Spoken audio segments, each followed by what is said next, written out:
Welcome to the Redz Reviews podcast, brought to you by PayperHead.com. Right now there is a promo for $3 for up to 3 months, and that is a premium promo. It does include everything on the plate, and it's about that time, so let's get on with the Red Show. Hey, what's going on, guys? How are you? This is Red. So we're talking the NFL. We're talking the NBA championships, actually, this week. All right, so let's start looking at a couple of things. Presidential debate. Let's just maybe talk about that for a second. Presidential debates were an absolute chaotic mess. The moderator ended up being a person in the debate, was not a moderator, and it was actually more comedy to watch than it was, which is a sad thing considering the fact that there were people like I had some players wagers on the presidential lines going into this. They might have taken Trump or Biden, whoever you like. It doesn't. My stance on this is that whoever's going to be the best for the country is who I want to win, and neither of these guys actually in the current setup, depending upon what you saw, look like it's going to be that way. So that's all I'll say on that. Moving forward to the NBA, the Lakers in Game 1 decided to absolutely blow out Miami. And it's not that I didn't see this coming. I mean, they trailed early in the first part because Miami started out a little bit hot and whatever. But they went on a 75-30 run after that fact. That stat in a championship is absolutely bananas. It's not something that will happen probably ever again. And there will be adjustments made on the Miami side for this part. But at the same time, AD, Anthony Davis, and LeBron are playing amazing basketball together. They are a team that rivals probably Shaq and Kobe back in the day when it comes to communication and just playing together as a game. So I don't know how Miami's going to respond. If they don't win Game 2, they are most likely going to get swept. It's just that simple because of the demotivation. They showed some of the Miami players on the sidelines mouthing sentences and looking very disheveled, and as he would be, being blown out like that in the start of the finals. But again, it's I had crazy action over the week because of this, right? Like the leading up to this point and how compressed this is now starting to be seen. So usually when the championships roll around, the finals roll around for the NBA, there's like a long gap in between, and there was none of this gap. It was Lakers won their division and straight into finals. And that being said, on top of that, we had the NFL over the weekend, and I'm gonna touch bases on that. And there's a couple of things that happened, obviously, on the Monday night game. Mahomes, right? They just literally destroyed the other quote-unquote MVP of the year in Baltimore. You know what I mean?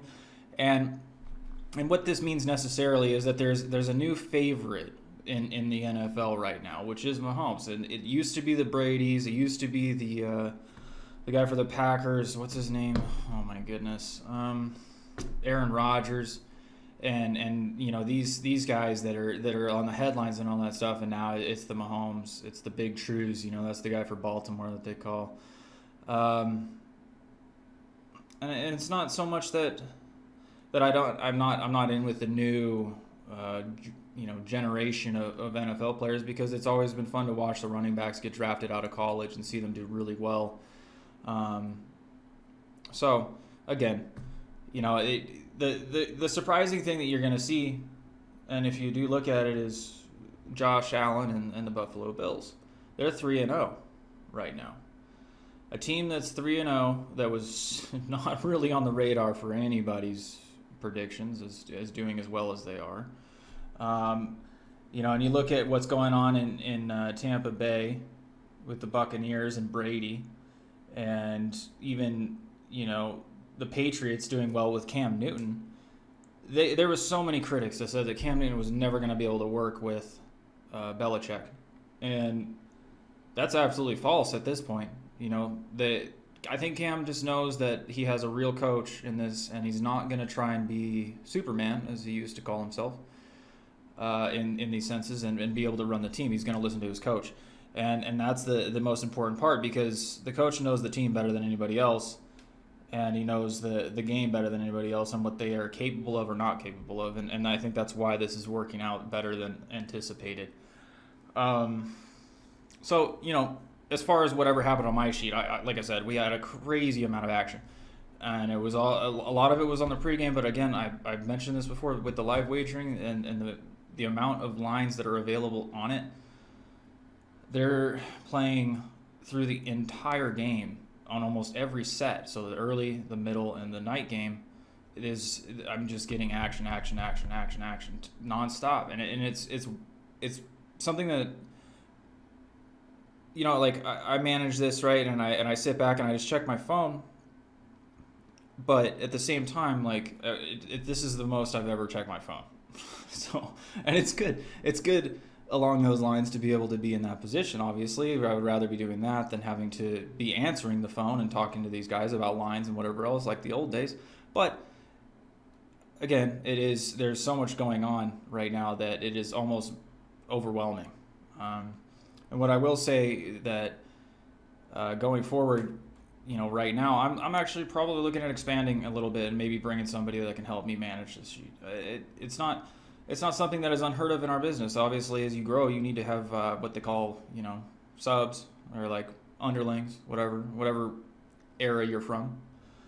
And for me, at this point, growth is an actual thing. And so we'll see how that ends up playing out. But I do know that, as far as the actual parlay limits, like I'd mentioned before about the teasers and the things like that, keeping them low has really been a benefit, because there's some guys that just are picking with their hearts on the straights and then playing these parlays with their, I guess, guess. You know what I mean? Like they're just looking best guess, best stats, doing whatever handicapping that they can do on their own.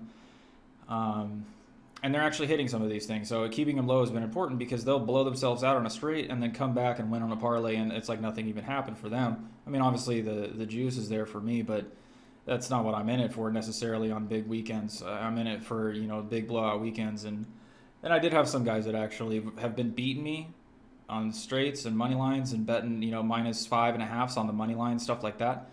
He had a horrendous weekend, right? And so like all that came back, and it was just holding tight and being patient.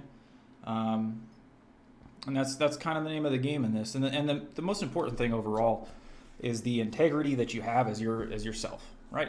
So you get these bad beats, or you get the good beats, right? You get the good things that happen. But in the case that you do get the bad ones and you end up having to come out of pocket with a little bit for a couple of weeks, do it.